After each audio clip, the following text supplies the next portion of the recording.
मुल्क की मकबूल सीनियर अदाकारा और मुनफरिद एंटरटेनर बुशरा अंसारी कई दहाइयों से मद्दाहों के दिलों पर राज कर रही हैं। 40 साल पहले सरकारी टीवी पर चलने वाली मशहूर मज़ाहिया सीरीज में इस्माइल तारा और माजिद जहांगीर के साथ मुख्तलिफ किरदारों में जान डाली। अपनी गुलकारी से नाजरीन को मयारी तफरी फराहम की। आंगन टेढ़ा, शोशा, रंग तरंग और ई ट्रेन जैसे यादगार ड्रामों में बुशरा अंसारी के तंजो मिजाज से भरपूर जुमलों की कमाल की अदायगी इनके फैंस कभी भूलते ही नहीं। बरसों पुरानी याद को ताज़ा करते हुए बुशरा अंसारी ने एक बार फिर वही गीत गुनगुनाया जो मद्दाहों को खूब पसंद आया।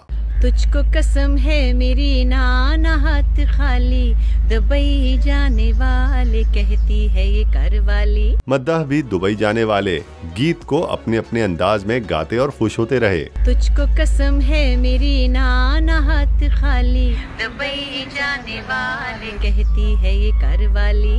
बाज ट्विटर सार्फिन ने मौका हाथ से जाने न दिया, दिल खोलकर दाद दी। एक सारिफ ने लिखा, अजीम अदाकारा को कोई शिकस्त नहीं दे सकता। अदाकारा के नौजवान फैंस ने कहा, इस गाने को गाकर बहुत ही मजा आया। शाजी असद ने पाक मुत्तहिदा अरब इमारात की दोस्ती को इस गीत की तरह लाजवाल करार दे दिया। एक सारिफ ने लिखा, बुशरा अंसारी के इस गीत ने माजी की हसीन यादों की याद ताज़ा कर दी।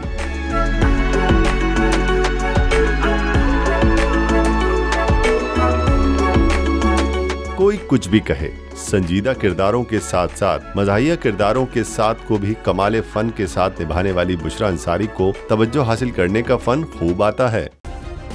सब्सक्राइब करें और बेल दबाएं ताकि कोई खबर रह न जाए।